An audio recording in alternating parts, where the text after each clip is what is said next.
Առաջիկա 1 ժամվա ընթացքում պատրաստ եմ պատասխանել ձեր հարցերին, խնդրեմ։ Ձեզ պարոն Փաշինյան վերջին իրադարձություններով բացատրում, որ ձեզ համար էմոցիոնալ թեմա է Արցախը եւ արցախցիների հարցը, ինչի մասին ձեզ պարբերաբար հիշեցնում են Արցախի մասին, ձեզ մեղադրում են Արցախի կորստի համար, եւ հետաքրքիր է ինչու եք դուք Արցախի արցախցիների մասին լսելիս դառնում առավել նյարդային, քրիստերի մեջ եք հայտնվում եւ հետաքրքիր է նաեւ այն, թե ինչ ապրումներ եք դուք ունեցել Արցախի կորստի ժամանակ, որովհետեւ ամեն դեպքում 2023 թվականին հրապարակային խոսքում ձեզ համար Արցախը դեռ Հայաստան էր եւ եթե կարելի է մենք հաց եւս եկեղեցու հետ կապված, որովհետեւ այն ապահովել է ձեր նախընտրական ծրագրում, ինչ է սպասվում Վեհապան Հայրապետին, եթե դուք ընտրվեք եւ ինչպես է հեռացնելու նրան, եթե օրակարգում է լինելու այն, ու ինչպես է հասնելու այդ ճանապարհին, որովհետեւ դեկտեմբերի 17-ին մենք համոզվել ենք, որ ժողովուրդը Վեհապան Հայրապետի կողքին է։ Շնորհակալ եմ հարցի համար, ես կարծում եմ, որ շատ բնական է, որ 2020 թվականի իրադարձությունները էմոցիա են պարունակում, հասկանալիորեն։ Դուք հարցնում եք ինչ ապրումներ եմ ունեցել, անձնական։ Ես կարող եմ ասել հետևյալը։ Եթե տենց խոսակցությունը մինչև այդ աստիճանի բացում եք, ես ընդհանրապես երևի վերջին գիտակցական կյանքում առաջին անգամ, երբ ես դադարել եմ ամենօրյա աղոթքներ ունենալ, այդ եղել է 2020 թվականի մայիսի 2020 թվականի նոյեմբերի 8-ից հետո։ Չէ, ընդհանրապես, ասում եմ, ընդհանրապես։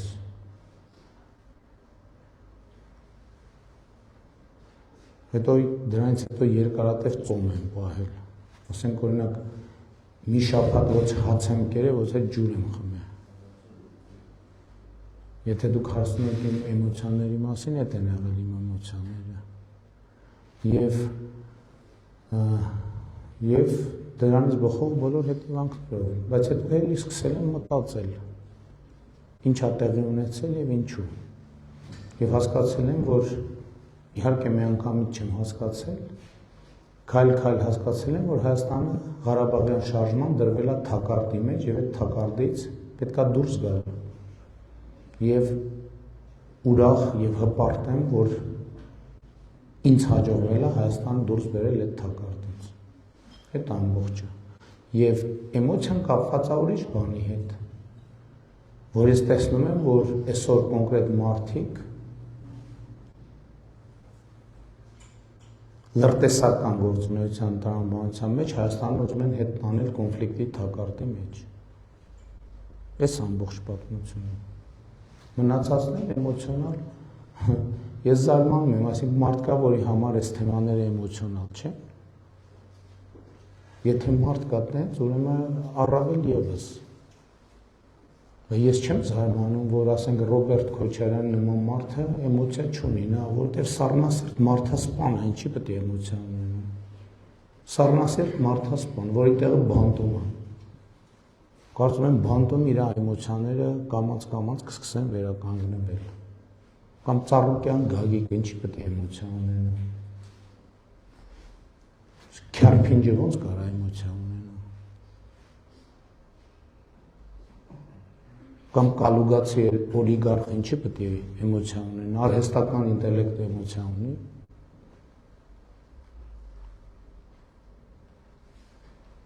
Ես էմոցիոնալ մարդ եմ, նորություն է ձեզ համար, ինչի ես ընդդիմադիր պատգամավոր լինելու ժամանակ էմոցիոնալ չեմ եղել, լրագրող լինելու ժամանակ էմոցիոնալ չեմ եղել, ընդհանրապես մարդը էմոցիոնալ եղավ։ Ես չեմ պատկերացնում մարդը առանց էմոցիայի։ Առանց էմոցիայի մարդը կամ տախտակա կամ քյարփինջ է։ Եվ ցավոք սրտի մենք քաղաքական դաշտում տեսնում ենք այդպիսի բութ գործիքներ, որոնք օգտագործվում են տարբեր ուժերի կողմից։ Հա, քանի որ հարցը կապեցիք հայաստանյան առաքելական եկեղեցու հետ, ամենաբանը զվարճալին գիտեք որն է, որ հայաստանյան եկեղեցու առաքելական Սուրբ եկեղեցու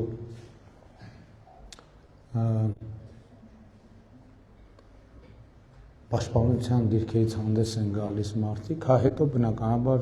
վերականգնել եմ աղոթքներս, այնեն չի, որ միջև հիմա դադարել եմ, ակնհայտորեն։ Ես նկատի ունեմ դա ինչ որ տեղի ունեցել մեծ էմոցիոնալ շոկ ա եղել ինձ համար, ինչպես նաև համոզված եմ շատերի համար։ Եվ միջալոց այդ առիթով եմ ես, եթե բացվում ենք, այդ առիթով եմ ես սկսել սաղմոսները անգիր սովորել։ Որովհետև այդ հոգևոր դատարկությունը լցնելու անհրաժեշտություն եմ ունեցել։ Հայաստանյան առաքելական Սուրբ եկեղեցու մասով ամենազվարճալին գիտեք որն է, որ Հայաստանյան առաքել, ասենք օրինակ այսօր նայենք այդ եռագլուխ կուսակցության լիդերներից, ես համոզված եմ իրանցից ոչ մեկը ավետարաններից գոնե մեկի գոնե կեսը չի կարդացել։ Գոնե կեսը։ Ես համոզված եմ իրեքին ազգային ինքնությունից հանդես են գալիս մարդիկ, որ համոզված են հայ ժողովրդի պատմության ամենապրիմիտիվ հարցերին չեն կարող պատասխանել, ընդհանրապես գաղափար չունեն։ Ամենապրիմիտիվ տեսնանք։ Ամենապրիմիտիվ հարցերին հայ ժողովրդի պատմության չեն կարող այդ մարդիկ պատասխանել։ Չեն կարող պատասխանել։ Այդ մարդիկ տարրական գրագիտության խնդիր ունեն, տարրական գրագիտության։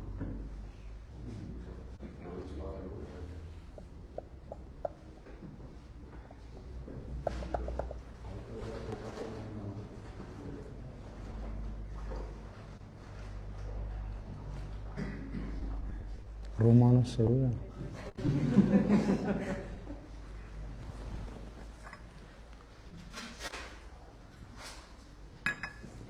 Ձեր միկրոֆոնները աշխատում են։ Հա։ Հա, շատ լավ։ Եվ էս է իրողությունը, եւ իմիջայլոց ասեմ։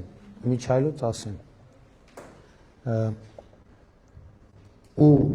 այս մարդկանց բնականաբար շատ կոմֆորտ է կաթողիկոսի պաշտոն զբաղեցնող այն անձը, որը տենց Աստվածաշունչի երևի կիսատ պռատ կարդացել է։ Նրանց համար, ովքեր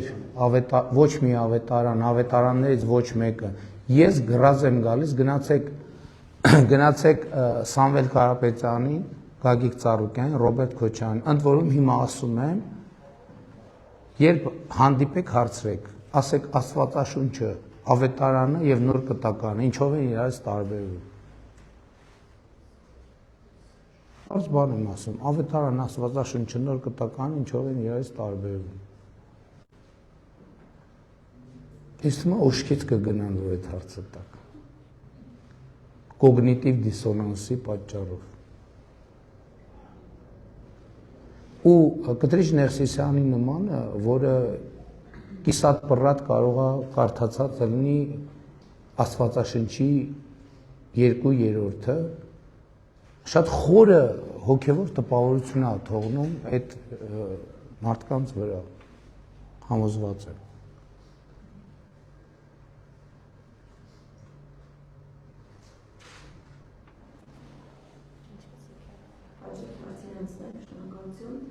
Ժողովրդի կամքի արտահայտությունը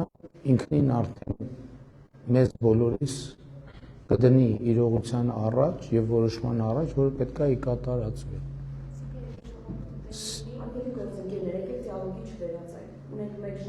Ցանկացած բանի, որ ժողովուրդը դեմ լինի, ուրեմն չի լինի, ցանկացած բանի, որ ժողովուրդը կողմ լինի, ուրեմն կլինի։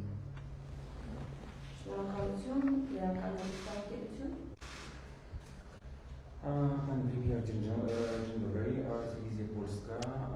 Первое на Южном Кавказе. Позволите, если я смогу задать вопрос на русском, для того, чтобы наша аудитория могла понимать это разных языках. Последняя неделя у вас была достаточно насыщенная. Мы видели много видео, в том числе в соцсетях, вы были эмоциональны. Бывает достаточно жесткая публичная ваша реакция, когда вы вступаете в споры по поводу Карабаха. Насколько сейчас общество, на ваш взгляд, готово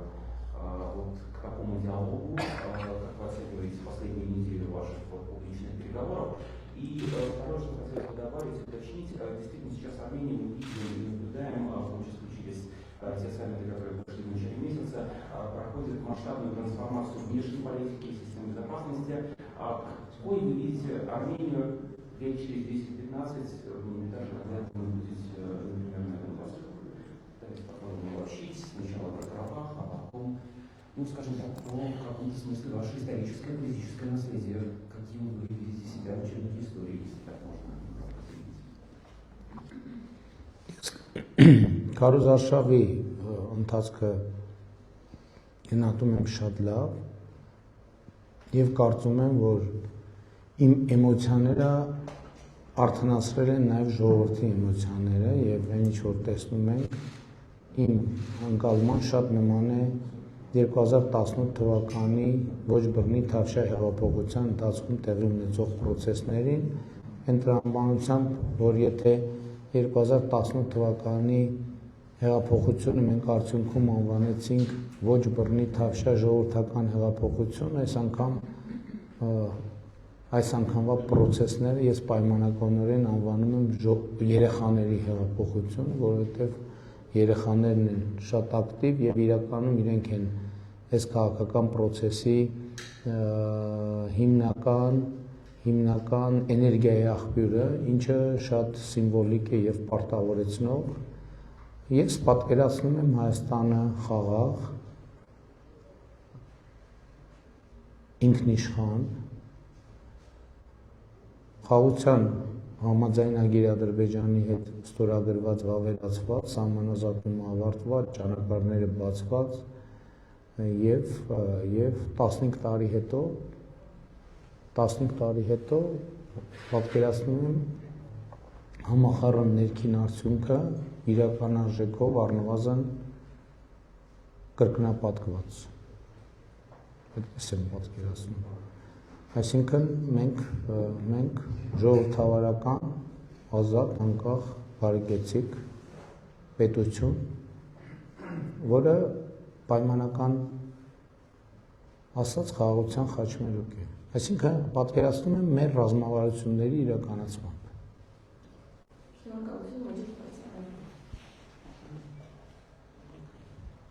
Փաշինյան, նախ խնդրեի անդրադառնալ վերջին օրերի տեղեկություններին Իրանաշենքին կապված, կա տեղեկություն, որ արդեն քարտեզում փոխվել է,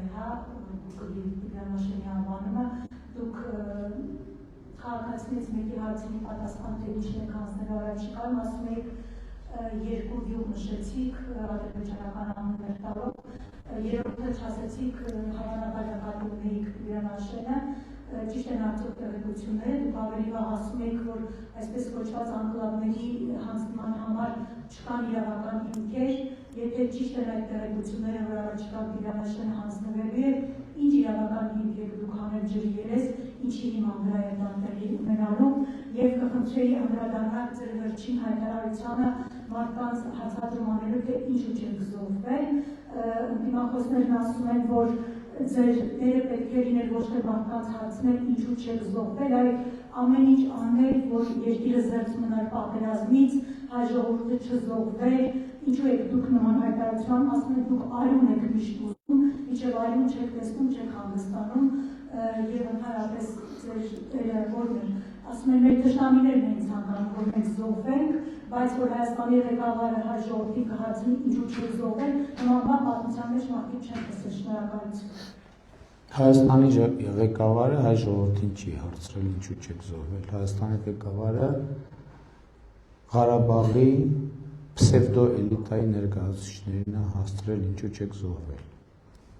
շատ կոնկրետ շրջանակ մարդ, եթե անհրաժեշտություն լինի, այդ մարդկանց ցուցակը կարելի է ճշգրտել։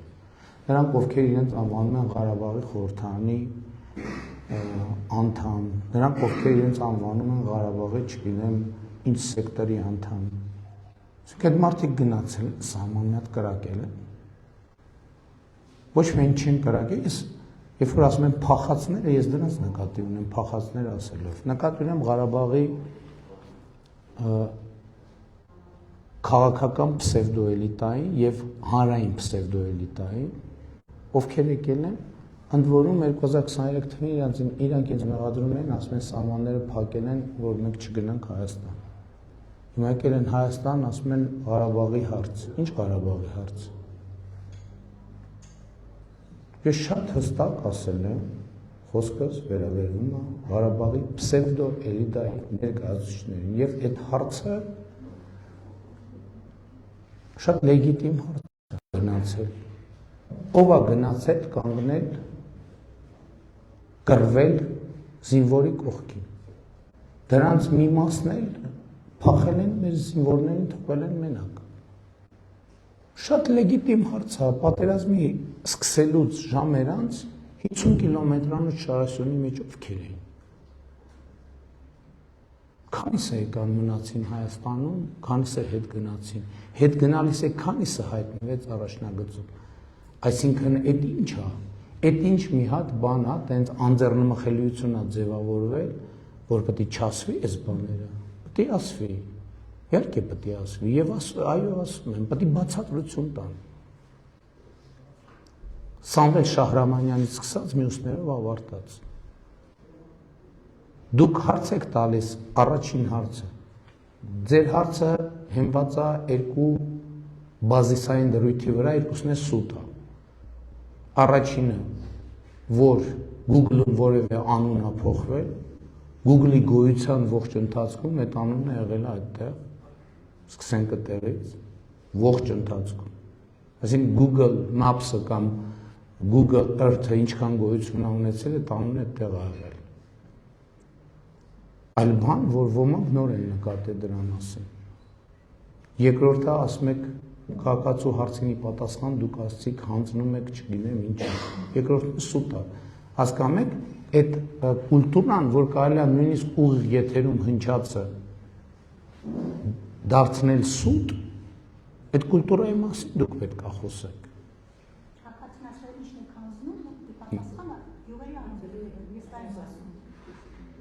Ասում եմ դուք սուտ եք ասում, սուտ։ Ձեր հարցը տալիս եք, որ լրատվամիջոցից եք դուք։ Այո, ոչ մի զարմանալի բան չկա։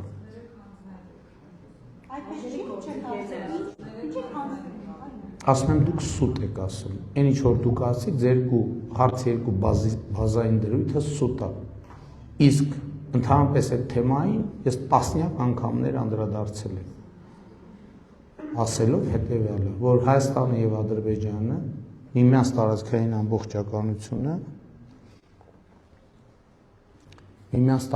ամբողջականությունը ճանաչել են Ալմաթայի հռչակագրի հիման վրա եւ սահմանազատում են իրականացրել Ալմաթայի իմիջայլոց իրավական պարտադիր ուժ ունեցող թուղթ կա, որ Ալմաթայի հռչակագիրը երկու երկրների սահմանազատման բազային հիմքն է եւ այն ինչ 100 անգամ ասել եմ խորհրդային Հայաստանը, հանկախ Հայաստանը հիմնական երկրի խորհրդային Հայաստանի, խորհրդային Ադրբեջանը հիմնական երկրի հանկախ Հայաստանի հետ, անկախ Ադրբեջանը, խորհրդային Ադրբեջանի հետ։ Հիմա այսօր կան հարցեր եւ անկլավների թեմայից մենք չենք կարող հրաժարվել մի պարզ պատճառով, որովհետեւ մենք ինքներս ունենք անկլավ, Արցախաշենը։ Ինչինքն հրաժարվել դրանից չենք կարող հրաժարվել, որովհետեւ եթե որևէ մեկը հրաժարվի, դա քրեական պատասխանատվության հիմք է, ոչ մեկ չի կարող Հայաստանի ինքնիշխան տարածքից հրաժարվել։ Այդ պարզ է, որ դա տենց պարզ թեմա չի, Եվ հա որովհետև թեմա քննարկվում է, որևէ պայմանավորվածություն, որևէ այսպես ասած ռազմավարություն, որևէ հայեցակարգ այդ հարցի լուծման հետ պայդրությամբ չկա։ Բայց նաև կանոնակարգը սահմանում է դեպքեր, որ պետք է հնարավոր է նաև տասնյակ անգամներ ենք խոսել։ Պետք է նայվի, թե այդ հարցին մենք ոնց ենք մոտենում։ Ես չեմ խոսում անկլավների թեմայի մասին, ես խոսում եմ Հայաստանի ինքնիշխան տարածքների վերադարձի մասին եւ սահմանազատման թեմայի հետ կապված, ես խոսում եմ Հայաստանի ինքնիշխան տարածքի մեր վերահսկողության ներքո վերադարձի մասին։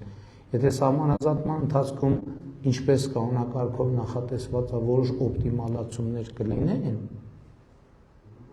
այդ կարա եւ լինի։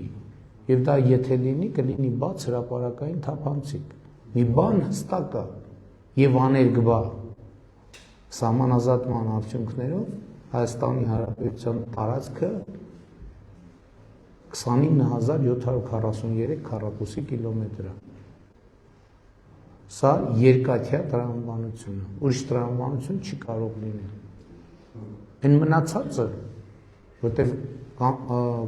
կանոնակարգում էլ նախատեսված է ճանապարհների խնդիր կա, ենթակառուցվածքների խնդիր կա, միացումների խնդիր կա եւ այլն եւ այսպես շարունակ։ Այսինքն դա սահմանազատման ընթացքում կլուծվի։ Ինչ վերաբերվում է պատերազմից զերծ, այդ մեր ամենամեծ խնդիրը այն է, որ մենք չենք հասկանում, որ մենք պատերազմի մեջ ենք եղել 2020 թվականի սեպտեմբերի 29-ից առաջ 1991 թվականից պատերազմը անընդհատ է եղել, պերմանենտ է եղել։ Ամեն տարի մենք զոհեր ենք ունեցել եւ վիրավորներ։ Ամեն տարի մեր տների վրա կրակոցներ են եղել։ Ամեն տարի։ Եվ էսա տեսեք, երբ որ բազիսային սկզբունքները չեն ընկալվում, ամբողջ իրականությունն է խեղաթյուրվում։ Սահմանամերձ գյուղերը տանք չի եղել, պատուհան չի եղել։ Այսինքն դուք տեսել եք, ասենք օրինակ Տավուշի մարզի Մովսես գյուղի տների պատուհանները եւ տանիքները։ Այսինքն ես պատերազմ եմ հրահարել 2020 թվականին 19-ին, 19-ին, 18-ին, 17-ին, 16-ին, 15-ին Հայաստանը պատերազմի մեջ է եղել։ Նորություն է սա ձեզ համար։ Ամեն տարի մենք զոհ ենք ունեցել։ Առաջին օրացուցային տարին, որ Հայաստանի եւ Ադրբեջանի միջև կոնֆլիկտի բերումով զոհ չի եղել օրացուցային առաջին տարին 2025 թվականն է։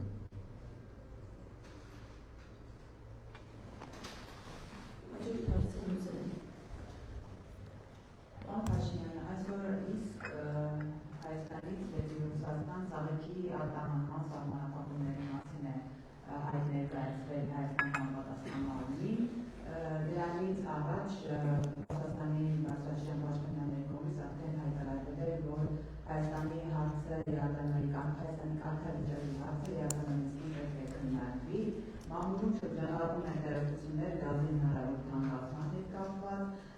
եւ այս ամենի ֆոնին ուզում եմ հասկանալ, երբ որ դուք օրերս նշեցիք, որ Ռուսաստանի նախագահի հետ ունեք ընկերական հարաբերություններ։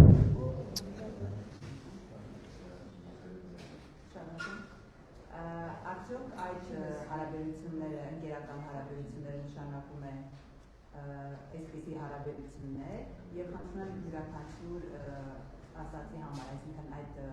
եւ ԵԱՏՄ-ի կարգավիճակի եւ մնացած խնդիրների հետ կապված Հայաստանի դիրքորոշումը ինչպիսին է։ Սա առաջի հարց եւ երկրորդ հարցը հետեւյալն է. դուք մշտապես այս ընթացքում խոսում եք ադրբեջանցիների վերադարձի հարցի ձեր օրակարգում չլինելու մասին։ Իմ հարցը հետեւյալն է, ես չեմ հարցնում ձեր ընդհանրապես օրակարգում եղել հայ-ադրբեջանական քննարկման չի եղել։ Ձեր դիրքորոշումը ինչպիսին է։ Ես իմ Ձեր դիրքորոշումը ինչպիսին է, արդյոք ընդհանրապես Հայաստանը չի քննարկելու ադրբեջանցիների վերադարձի հարցը, դա երբևէ ոչ թե օրակարգում չի լինել, այլ դες համար անընդունելի է։ Եվ վերջում դիտարկում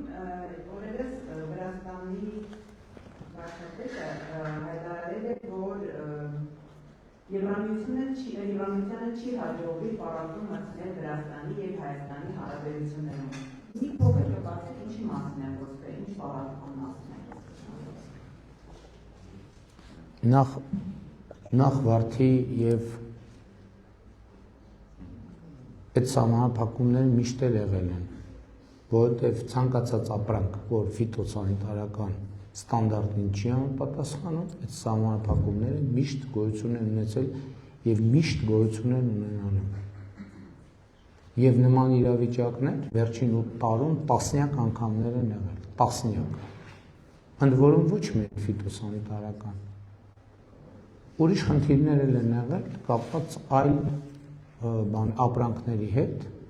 եւ մենք ԳԱՏՄ նիստերում անդադ այդ հարցերը քննարկում ենք, թե ինչքանով են որոշ ապրանքներ, որոնք ներկրվում են, այսինքն արտահանվում ներկրվում են որպես ԵԱՏՄ ապրանք, ինչքանով են ԵԱՏՄ ապրանք, որովհետև ԵԱՏՄ տրամաբանություն ունենա, որ ԵԱՏՄ ներսում արտադրված ապրանքները պետք է ազատ տեղաշարժվեն, եւ ժամանակ առ ժամանակ այդ հարցը մենք քննարկում ենք ԵԱՏՄ բարձրագույն տնտեսական խորհրդում եւ ԵԱՏՄ միջկառավարական խորհրդի նիստում։ Ես երկու միակ ղեկավարն եմ, որ երկու ձևաչափում են մասնակցում։ Այսինքն այդ նման հարցեր անընդհատ են կրկնվում բոլոր երկրների հետ կապված։ Եվ հետեւաբար,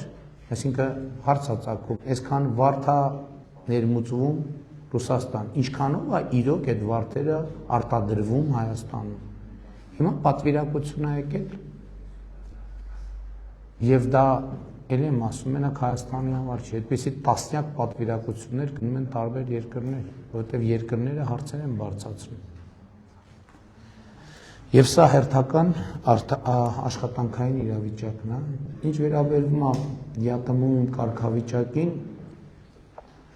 ԵԱՏՄ-ում կարգավիճակի հարցը ԵԱՏՄ-ի կարգավորումներով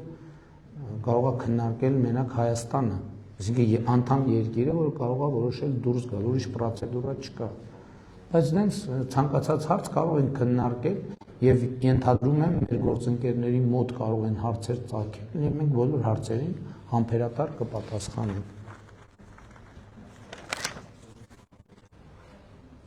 Ընկերական մասով, ինչպես ասում են, դրուժբա, սլուժբա, այսինքն ինչ կապ ունի ընկերական հարաբերությունները այս աշխատանքային հարցերի հետ, այսինքն եթե հարաբերությունները ընկերական են, այդ նշանակում է ոչ ԵԱՏՄ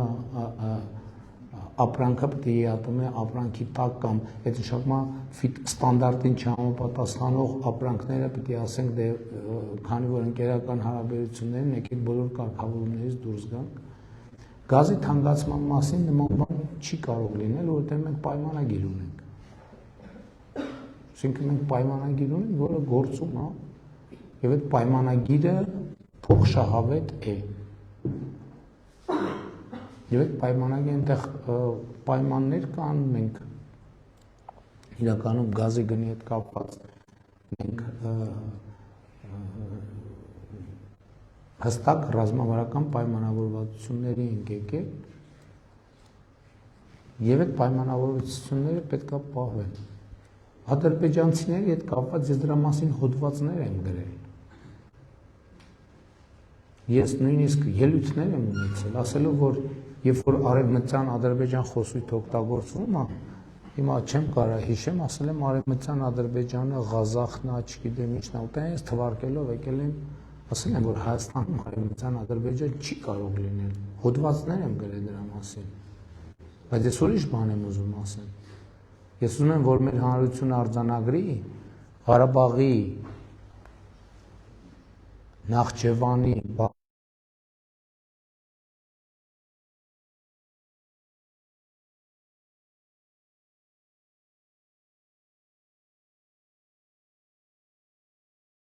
ներքին կապեր ունեն։ Բայց նաև վերջին բրիֆինգներից մեկում չէ, կառավարության շենքում էինք անում բրիֆինգը, ես ասում եմ, որ եւ մեր հանդիպումներում էլ եմ ասում։ Ասում եմ ուշադրություն դարձրեք, որ ադրբեջանցիների վերադարձի թեմայից խոսում են նույն ուժերը, ովքեր ակտիվ խոսում են Ղարաբաղի ժողովրդի վերադարձի թեմայից։ Նույն ուժը խոսում է համ նրանից, որովհետև մեկը առանց մյուսի գոյություն չունի եւ չի կարող գոյություն ունենալ։ Եվ այս է պատճառը, որ ասում են, որ իրանք պատերազմի եռագլուխ կուսակցություն են, որովհետև իրանք ուզում են կոնֆլիկտային վիճակ սրեն, ստեղծեն։ Բերեն բախման, թեմաները բերեն բախման, եւ դրանից կոնֆլիկտը էլի վերակենդանանա։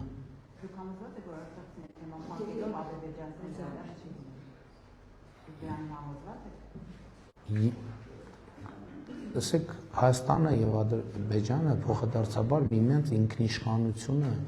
տարածքային ամբողջականությունը, քաղաքական անկախությունը ճանաչել են։ Ես համոզված եմ, որ այս հենքի վրա մենք պետք է կառուցենք եւ կառուցում ենք խաղաղություն։ Այդտեղ չկա Ղարաբաղի Նախճեվանի, մենակ Ղարաբաղը չի։ Ինչ եք մենակ Ղարաբաղի մասին ասում։ Բա Նախճեվանի հայությունը, բա Բաքվի հայությունը, բա Սումգայիթի հայությունը, բա Կիրովբաթի հայությունը, բա Գետաշենի հայությունը։ Եվ այլն, եւ ընդհանրապես Ադրբեջանի հայությունը։ Ինչ եք մենակ, հետաքրքիր է, ինչ է, իսկ ինչի՞ է մենակ Ղարաբաղի հայության հարցը բարձրացվում, իրանք ինչի են մենակ դրա մասին խոսում։ Ես ասում եմ, չկա երկու թեմաներ, չկա ուղղակի։ Փակել ենք, այդ երկու թեմաները փակել ենք։ Հիմա մյուսները ինչի են այդ պատերազմի եռագլուխ կուսակցությունը, մի հատ հիմար հոլովակ են սարքել, միլիոններ են ծախսում, որ այդ հոլովակը պատտվի, ինչի համար։ Ոչ թե իմ դեմ հակակարողություն են անում, իրանք այդ հարցը ուզում են ներմուծեն քաղաքական օրակարգ։ Բանը, լրտեսական գործունեությունն է դա։ Էդ է, որ ասում եմ, լրտեսական եռագլուխ կուսակցությունը։ Կոնֆլիկտ բորբոքելու համար։ Կոնֆլիկտը չկա։ Այս ամբողջ խնդիրը։ Ես ասում եմ, գուցե 23, գուցե 24 թվին հոդվածներ եմ գրել ես դրա մասին։ Կարծեմ Armen Press-ում է տպվել է, հրապարակվել է։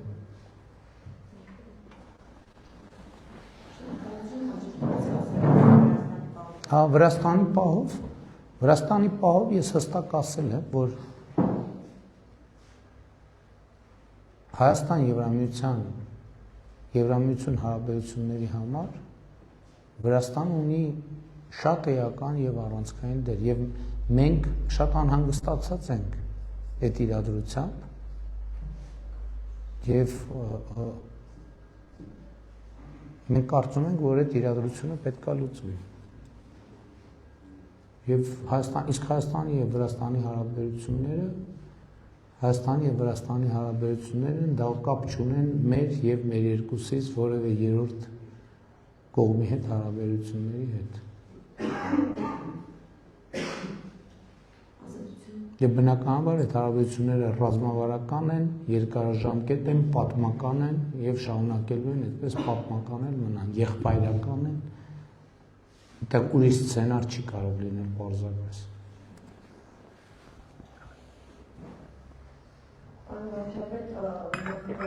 Այդ էլ արձանագրենք, որ հոսանքը Ռոմանոս Պետրոսյանի հետ կապ չուներ մասնավոր ընկերության ներքին խնդիրն է։ Մենք հիմա մասնավոր կազմակերպությունում ենք, վարձակալել ենք այս տարածքը այս ասուլիսի համար, որովհետև այսօր ջրվեժ, նոր Երևանի ջրվեժ եւ նոր թաղամասերում ենք քարոզություն անելու Դրա համար ենք այստեղ շատ լավ։ Համեցեք։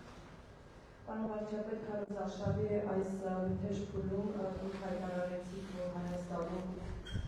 կարող եք տեսնել ոչ միայն քաղաքական, այլ իրավական առումով ձեր հայտարարությունից հետո երեք արդեն քրեական գործ հարուցվեց եւ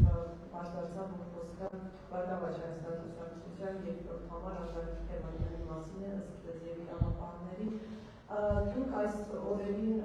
բարբերաբար զգուշացումներ եւ սպառնալիքներ եք հիշեցնում ձեր գլխավոր ձեր իրավապահված այդ երեք ուժերի ներկայացուցիչների հասցեին եւ այս ֆորումն է այս գործընթացում արդյոք սա ինչ է մարդկանց համար կարծելու որ իրավապահները գործել են ձեր ցուցումով այս քրեական գործահարուցելով եթե ոչ այդտեղ նկարագրված դեպքերը վերաբերում են 2024 թվականի ապրիլի ազգային ժողովի տեղ ունեցած ակտիվիստի ենթադրում եմ մանրամասներից տեղեր կլինեք խոսքը արդյոք սահմանազատման հանձնաժողովների սահմանազատման գործընթացի վերաբերյալ այդ փակտի մասին է, որի ներկային եղել վարչապետն ու արտգործնախարարը եւ այս վավերության գործը, եթե դա ցույց չէ եւ իսկապես այն process-ը, որը իրավապահները խնդրում են, ինչպես է գնահատում այստեղ իրավապահների աշխատանքները, այսինքն ստացվում է, որ 2 տարի, 2 տարի ձեր եւ նրանց պատվամբ լավտես է եղել է ազատության մեջ եւ շարունակել է գործել եւ երրորդ հարցը դուք նաեւ այստեղ նկարագրված է այն շրջանը, որտեղ Անդրանիկ Թևանյանը չի եղել ազգային ժողովի պատգամավոր, բայց այդտեղ նշված է, որ հավաքագրել են փաստեր, դուք ունեք տեղեկություններ, այսինքն նիստից ներկա ինչ-որ մեկն է կամ գուցե երկուսն է, չգիտեմ, մարդիկ են նրան տեղեկություններ փոխանցել այդ դեպքում պատասխանատվության այլ շրջանակական է,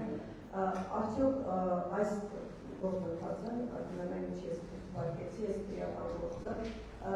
եւ այն դեպքերը, որ դուք եք հիշեցնում, ինչպես եք կապված, սա արդյոք հենց հարաբերությունների ճգնաժամի մասին չի փաստում եւ առհասարակ ձեր գնահատմամբ ինչպես այն կանդրադառնում հայ-ռուսական հարաբերությունների վրա։ Շնորհակալ եմ։ Նախ քրեական գործի մասին եկեք արձանագրենք, որ գործի օպերատիվ հատված իրականացրել է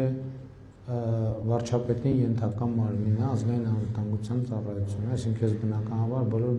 մանրամասներին կարող են տեղյակ լինել։ Երկրորդը, երբ որ լրտեսության գործ է բացահայտվում, բնականաբար դա ունի նաև որոշակի օպերատիվ հետաքրքրություն։ Այսինքն մենք հիմա էլի ուրիշ լրտեսության գործեր ունենք, լրտեսներին չենք բռնում։ Մի պարզ պատճառով, որովհետև մենք հետևում ենք օպերատիվ, որպեսզի ցանցերը բացահայտվեն։ Գործելակերպերը բացահայտվեն, ել չեմ ասում, լրտեսի ստացած հանձնարարությունները նաև մեզ տեղեկություն են տալիս մեր դեմ իրականացող հետախուզական գործունեության մասին եւ ձերբակալման որոշում կայացվում է այն ժամանակ, երբ որ օպերատիվ հետաքրքրությունը սպառվում է։ Այսինքն պարզ է, չէ՞, լրտեսը գործունեություն է ծավալում։ Հենց իմացանք լրտեսը գնալ միանգամից բռնելը, կներեք դա գրագետ չի։ Պետք է թողել իր կապերը տեսնել, տեսնել ում հետ է աշխատում, ում է փոխանցում ինֆորմացիա, ումից է ստանում ինֆորմացիա, ինչ հանձնարարություններ է տալիս իր կուրատորը իրան, ինչի մասին է այդ հանձնարարությունները, որովհետև այդ հանձնարարությունները ինֆորմացիա չէ տալիս մեր դեմ իրականացվող հետախուզական գործունեության մասին։ Ում է ներգրավում, որ կուսակցության ցուցակում է հայտնվում, ոնց է հայտնվում այդ կուսակցության ցուցակում, այդ կուսակցության ղեկավարը ումից է ստանում հրահանգը, ինչու է կատարում այդ հրահանգը, գիտակցում է, թե չի գիտակցում, որ ինքը գործ ունի օտարերկրյա հատուկ ծառայությունից իրեն տրված հանձնարարականի հետ։ Եվ նա ով կատարում է օտարերկրյա հատուկ ծառայության հանձնարարականը, ինքը նույնպես առնվազն Չ կլասի լրտես է։ Հասկանում է, թե չի հասկանում, թե հասկանալու հետ խնդիրներ ունի։ Եվ դա ավանդաբար հայտնի է հայ հանրությանը։ Այս բոլոր հարցերը պետք է պարզաբանվի, չէ՞։ Կապ ունի արդյոք նրա հետախուզման մեջ գտնվող որդու գործոնը, այդ գործոնով իր վրա ազդել են, թե չեն ազդել։ թե ինքը կամավոր ծառայում է սեփական երկրի շահերի դեմ, թե ինչ-որ բիզնես շահեր ունի, եւ այլն եւ այդպես շարունակ։ Այսօր էլ լրտեսներ կան, որ գիտենք, որ լրտեսներ են։ Իրենք չգիտեն, որ մենք գիտենք։ Որ պահին ճիշտ համարենք գործողություն անել, այն պահին ճիշտ է անում ենք այդ գործողությունը, որպեսզի այդ ռեսուրսը իր օպերատիվ հետաքրքրությունը, մեր հետաքրքրությունը ամբողջությամբ բավարարվի։ Որոշումը կայացում այն պահին, երբ որ հասկանում ենք, որ արդեն ամեն ինչ գիտենք, էլ նոր բան իմանալ չենք կարող, հետեւաբար պետք է գնալ արդեն գործողության։ Գործողությունը կասեցնել։ Մանրամասների մասին քննչական մարմինները ըստ պատահության կտեղեկացնեն, որովհետև դա արդեն քրեական գործով գտնվող հանգամանքներ են, որոնց վերաբերյալ հետագա պարզաբանումները կտրվեն։ Ինչ վերաբերում է Հայաստան-Ռուսաստան հարաբերությունները, ես ձեզ ուրիշ օրինակ բերեմ, ասենք օրինակ Հայաստան-Եվրոպական միություն հարաբերությունները։ Մինչև հիմա մենք ավիացիոն սեր ցուցակում ենք։ Եվ մեզ չի հաջողվում դուրս գալ ավիացիոն սեր ցուցակից, դա նշանակում է, որ Հայաստան-Եվրամիություն հարաբերություններում ճգնաժամ կա, չէ, չի նշանակում։ Ես հասկանում եմ, որ Հայաստան-Ռուսաստան հարաբերություններում ճգնաժամ հարուցելու ցանկություն ունեցողների թիվը բավականին մեծ է եւ Հայաստանում եւ Ռուսաստանում։ Բայց ես ինչպես ասել եմ, մենք Ռուսաստանի հետ չենք վիճելու, առավելևս չենք կռվելու, որտեղ դա անլուրջ է։ Հայաստանը իր մասշտաբն է, Ռուսաստանը գերտերություն է, որին պետք է վերաբերվել հարգանքով եւ մենք վերաբերվում ենք հարգանքով։ Եվ Ռուսաստանի շահերին ենք մենք վերաբերվում հարգանքով։ Ես նախկինում ասել եմ, ելի ասում եմ, որ Հայաստանը երբեք ներգրաված չի եղել հակառուսական գործողությունների մեջ, ներգրաված չի եւ ներգրաված չի լինելու։ Ես ձեզ նախորդ բրիֆինգի ժամանակ պատվեցի մի դրվագ, որ պաշտոնական բանակցությունների ժամանակ ասվեց, որ Հայաստանի եւ Եվրամիության հարաբերությունների, Հայաստանի Եվրամիության հարաբերություններին վնաս է հասցնում Ռուսաստանի շահերը։ Ես խնդրում եմ մի օրինակ բերեք։ Երկու անգամ այդ հարցը կրկնել եմ եւ ոչ մի օրինակ հնարավոր չի եղել բերել, որովհետեւ չկա այդպիսի օրինակ։ Ասում է, որ Ուկրաինայի նախագահը եկել է Հայաստան, կներեք, իսկ ինչու՞ պետք է չկար Հայաստան։ Ինչի որ Հայաստանը Ադրբեջանի հետ կոնֆլիկտի մեջ էր, Ադրբեջանի նախագահը չէր գնում Ռուսաստան։ Կամ Ռուսաստանի նախագահը չէր գնում Ադրբեջան։ Çünki մենք ասել եղել է տենց դեպքի, որ մենք ասենք, ինչի է այն ժամանակ, երբ որ Հայաստանը Ադրբեջանի հետ կոնֆլիկտի մեջ էր։ Եղել է տենց բան, որ մենք ասենք, ինչի է Ադրբեջանի նախագահը գնում Ռուսաստան կամ Ռուսաստանի նախագահը գնում Ադրբեջան։ Այսինքն, ինչ մենք հարաբերությունները պետք է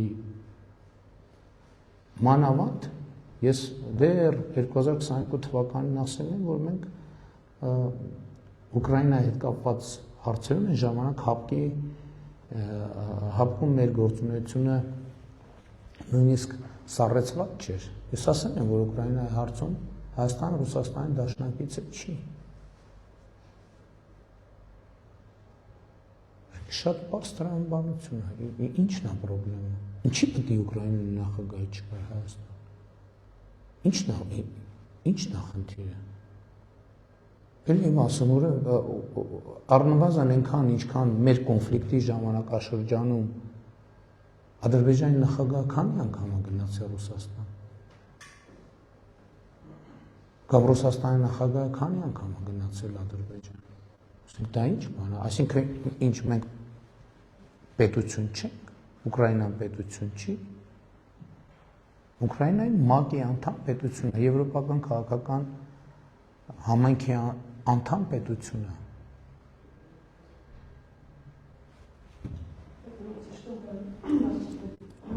Արդյոք նույնն է ավիացիայի ստեղծուցակն ու ինչպես դուք եք տնում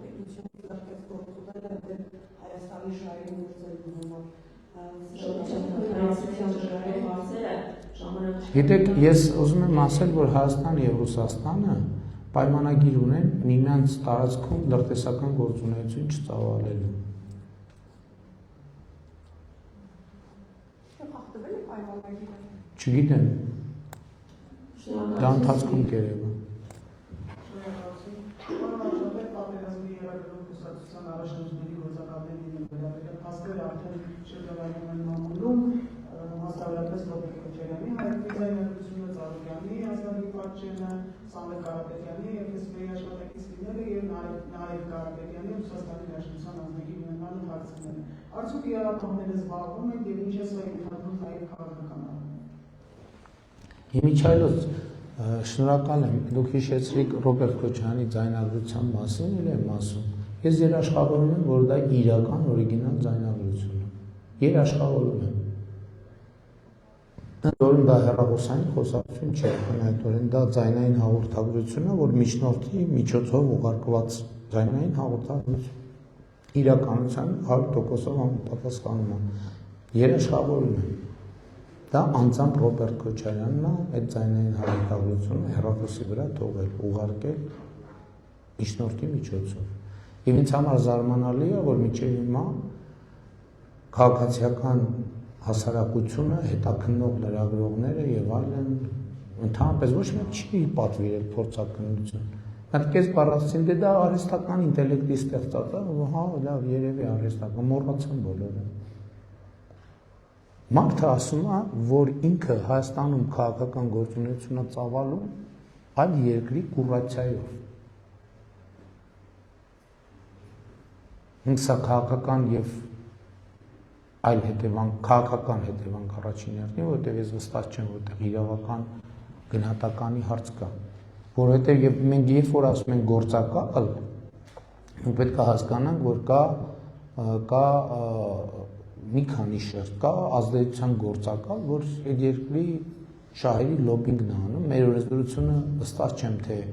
նման բան նախատեսում է, բայց առնվազն քաղաքական գնահատականի դա արժանի է։ Երկրորդը էս էլ կա, որ ինքնին որևէ օտար երկրահատուկ ծառայության աշխատակից լինելը վստահ չեմ, չգիտեմ ինչքանով է քրեական հետապնդման ենթակա այդ իրավաբանները կգնահատեն եւ գնահատական կտան։ Կեղծ տեղեկություններ տալը քաղաքացիության վերաբերյալ, ես ինչքան գիտեմ, նախատեսված է եւ եթե չեմ սխալվում, հաղորդակցություն է եղել, որ քրեական գործ է հարուցված, քրեական գործով կպարզվի, կապացուցվի, չի ապացուցվի։ Այդքանը։ Շնորհակալություն,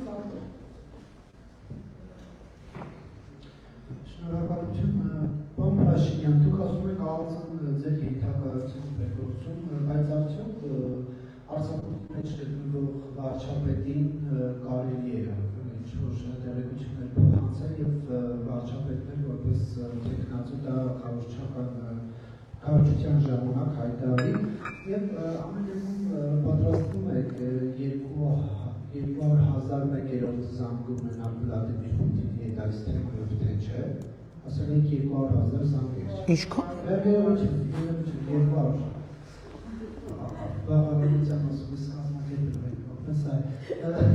Հնարավոր է, որ այդ թեմայով էլ Վլադիմիր Պուտինի հետ խոսեք թե չէ, եւ հիմնական հարցերը Այդ հիմնական հարցերը չէր։ Ոսկի ձկնիկի անեկդոտը գիտեք։ 300,000 ադրբեջանցիների թեման այս քարոզարշավի հիմնական բանավեճերից մեկն է։ Ուժեղ Հայաստան կուսակցության առաջնորդ Սամվել Կարապետյանը գրեթե ամեն օր պնդում է, որ ձեր իշխանությունը նրանց ընդունելու պարտավորություն է ստանձնել եւ ասում է, եթե նման բան չկա, թող Նիկոլ Փաշինյանը կանգնի ու ասի սուտ է։ Հիմա դուք ասում եք սուտ է։ Եվ վերջին հարցը եւ մեկ հստակեցում ամեն դեպքում պարոն Փաշինյան, տեսեք, դուք ասում եք սուտ է այդ հարցը հիմա այս բանը չի քննարկվում, թե տալիս եք երաշխիքներ, որ ձեր իշխանության օրոք ադրբեջանցիներ չեն բնակեցվելու Հայաստանում։ Տալիս եմ երաշխիքներ, որ ոչ միայն իմ իշխանություն, այսինքն չէ, հենց մեր իշխանության օրոք Տալիս եմ երաշխիքներ, այո։ Տալիս եմ երաշխիքներ։ Ասեք ամբողջական։ Ինչ։ Եվ բան Փաշինյան, շաբաթվա սկզբին մի տեսանյութ ցուցադրեցիք, որտեղ դիմակավորված անձինք սպառնում են, ամենայնիվս կոմունիչնը ձեր ռիլից դրա մասին տեղեկացա։ Եվ ասեցիք, որ գտնելու եք իրենց, իրավապանները սովորաբար շուտ գնում են, և ես բնույթն է հապաղումը, որովհետև երբ ես պայրավների ու մանրամասներ չեն հնապարակվում, ընդունության այն խոսույթն է, որ շատ լավ դառնում, որ սա իշխանությունն է կազմակերպել, քաղաքական դիվիդենտներ հավաքելու, հանրության մոտ պրոցեսներ առաջացնելու և ռեպրեսիաներ կիրառելու համար։ Եվ մենք կարճ հարցել, բան Փաշինյան, ձեր խոսույթի հետ կապված կզեցնել, չկացնել, որերով տալ, կողել և այլն, երբ դուք նման խոսույթ եք կիրառում, հիշում եմ 2025 թվականի դեկտեմբերի 2-ի ձեր ֆեյսբուքյան գրառում, որտեղ ասում եք, երբ հայոյանքին հայոյանքով, վիրավորանքին վիրավորանքով չպատասխանեմ, խնդրում եմ դա չկարել որպես թուլություն կամ վախկոտություն, այն նվիրվածություն մեր իսկ ընդունած էթիկայի կանոնակարգի, դուք այսպեսով եք նվիրված ձեր իսկ ընդունած էթիկայի կանոնակարգի, պարոն Փաշինյան։ Նախ ես ձեր հետևից չեմ հասցնում գրի առնեմ բոլոր հարցերը։ Զանգ, գիտեք, զանգ միշտ էլ կարող է լինել։ Այսինքն դա աշխատանք հարգելի գործընկերներ։ Այսինքն զանգը ես 200 զանգի համար ինչի համար եմ ասում, որտեղ դա այսինքն աշխատանքի մասը ամենօրյա։ Եվ զանգը լինում է ըստ անհրաժեշտության, ըստ պատահության։ Կարող է լինել, կարող է չլինել։ Երկրորդ հարցը, որ ես արձակուրդի մեջ եմ, լավ ես արձակուրդի մեջ եմ, ուրեմն ինչի եք ինձ հարցնում Հայաստան-Ռուսաստան հարաբերությունների մասին։ Ես էլ կարամ ասեմ, ես արձակուրդի մեջ եմ, ես տեղյակ չեմ,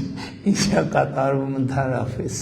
Այսինքն հասկացան, որ արձակուրդի մեջ եմ, բայց վարչապետն եմ, չէ՞։ Հիմա Հայաստանի Հանրապետությունը վարչապետ ունի, թե չունի։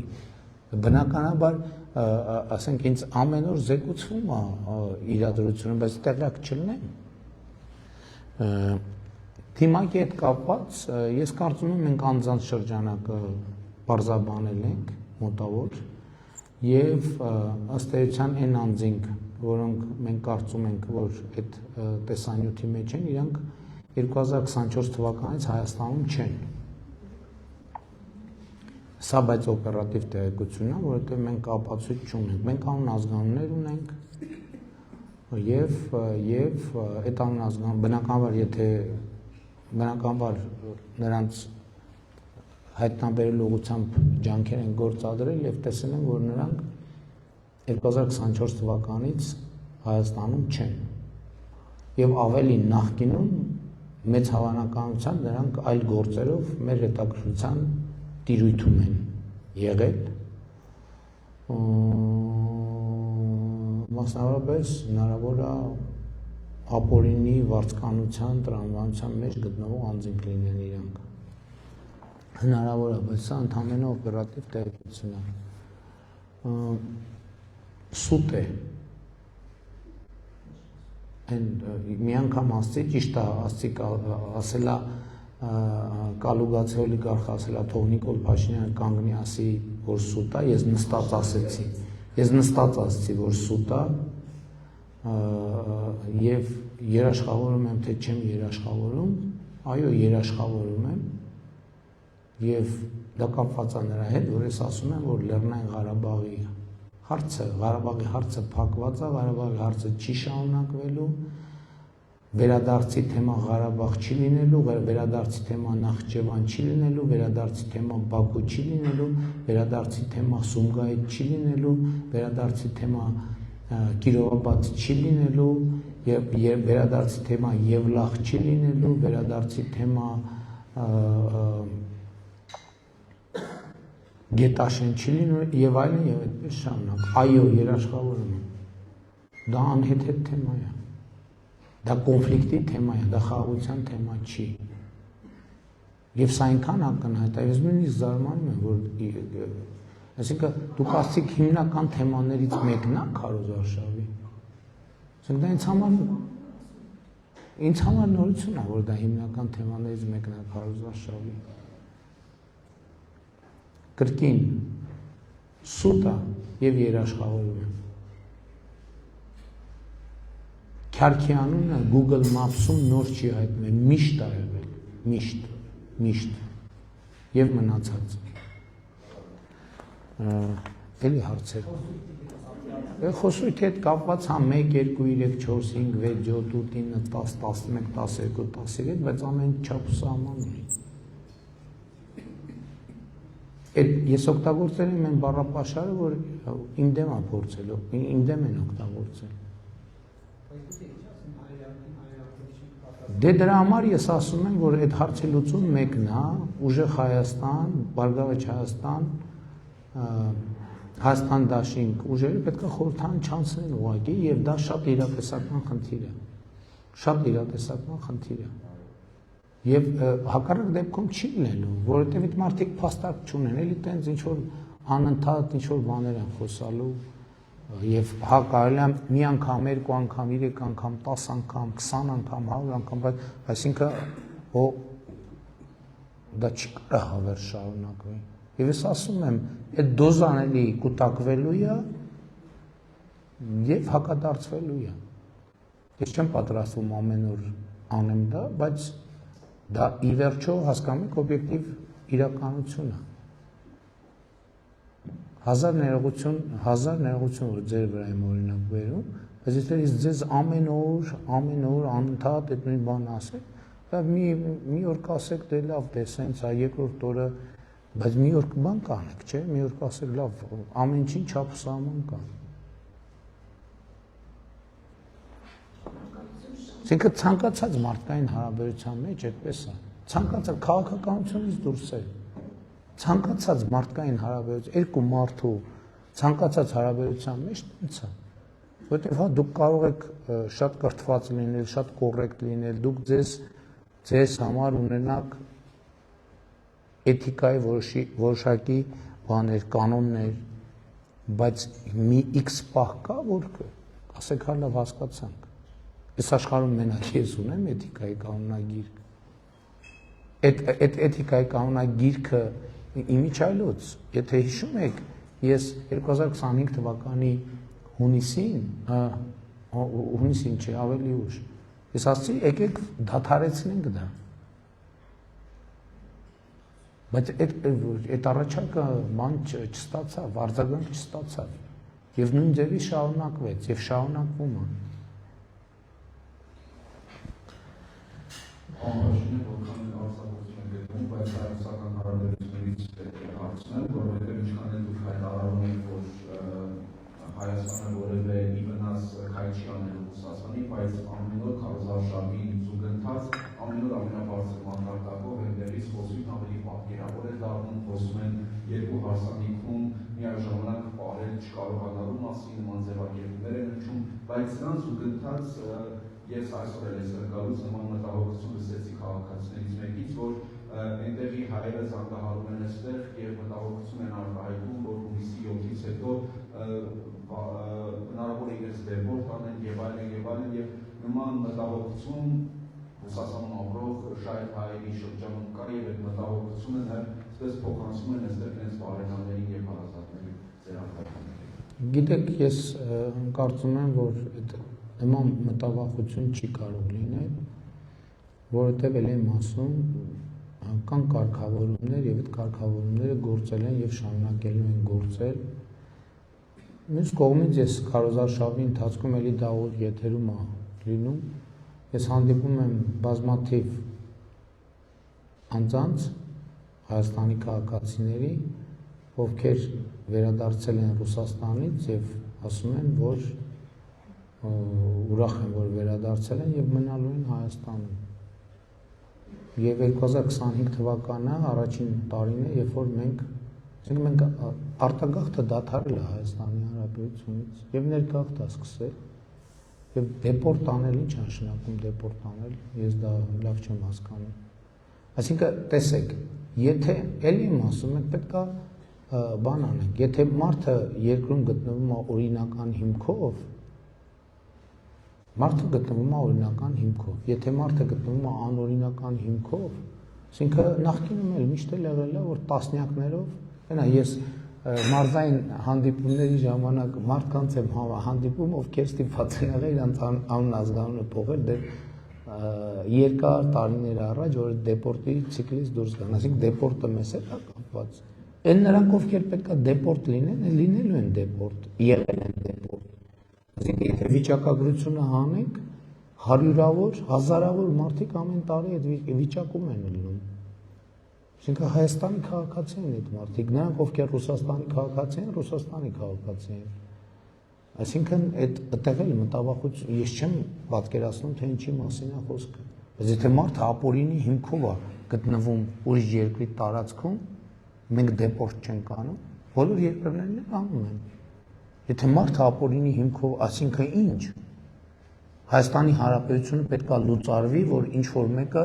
ապօրինի լինի ուրիշ երկրի տարածքում։ Այդ ի՞նչ տրամաբանություն է։ Թող օրինական գտնվեն երկրների տարածքում եւ այսինքն օրինական գտնվող մարդու չեն կարա դեպորտ անեն։ Անօրինականին ոչ միայն կարող են, այլև պարտավոր են դեպորտ անել եւ դա միշտ էլ եղել է եւ արվում է եւ ելի արվելու է։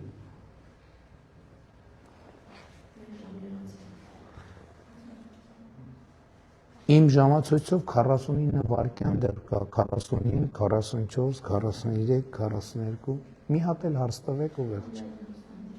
Շնորհակալություն, պարոն վարչապետ, 3 արարողի մարզում դուք հայտարարեցիք, որ հեղափոխությունը հասել է իր նկատնակետին, ու նաև հաղթ արևելել մակարման օրակարգը, որն է այս գագաթնակետը ու մակարման օրակարգի հետ արդյոք կապված են վերջին իրադարձությունները լրտեսության բացահայտումը, նաև գործակալների հետ կապված հրապարակումները, ինչպես նաև զենքի միջազգային շուկայից խոսեցիք, ասացիք, որ Հայաստանը արտահայտել շուկայում 80 է։ Ավելի վաղ նաև հրապարակումներ եղան Հայաստանի զենքի արտահանումների հետ կապված, այս մասով մանրամասներ կարող եք նշել, կան կոնկրետ պայմանավորվածություններ, արդյոք այդ մատակարարումները շարունակական են լինելու։ Մանրամասներ բնականաբար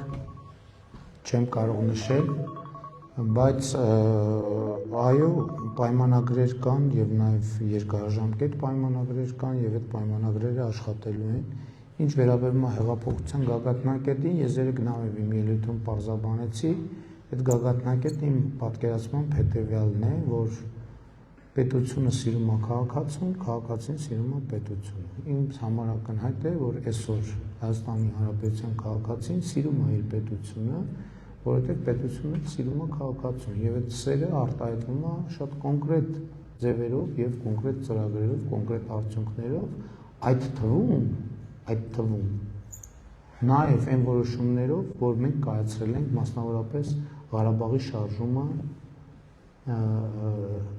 չշարունակելու վերաբերյալ։ Եվ ես այսօր տեսնում եմ, որ քաղաքացիները շատ բարձր են գնահատում։ Այն օրը մի երիտասարդ պատերազմի մասնակից Երևանի կենտրոն վարչական շրջանում հենց ուղիղ եթերում կարծում եմ շատ խտացված ձևով ներկայացրեց այդ ընկալումը եւ ես շնորհակալ եմ քաղաքացուն, որ ինքը հարկ համարել էր, որ ինչպես ինքը ասեց աշխատանքից ուշանում էր, բայց հարկ համարել էր մոտենալ եւ դա ասել։ Այո, դա հեղափոխության գագաթնակետն է, երբ որ պետությունը սիրում է քաղաքացուն, քաղաքացուն սիրում է պետությունը։ Իշխանությունը սիրում է քաղաքացուն, քաղաքացին սիրում է իշխանությունը։ Եվ այս նախընտրական քարոզարշավի ամենակարևոր հետևությունը ինձ համար դա է, եւ ես համոզված եմ, որ այդ հետևությունը կարտահայտվի նաեւ ընտրությունների արդյունքներով։ Շնորհակալ եմ։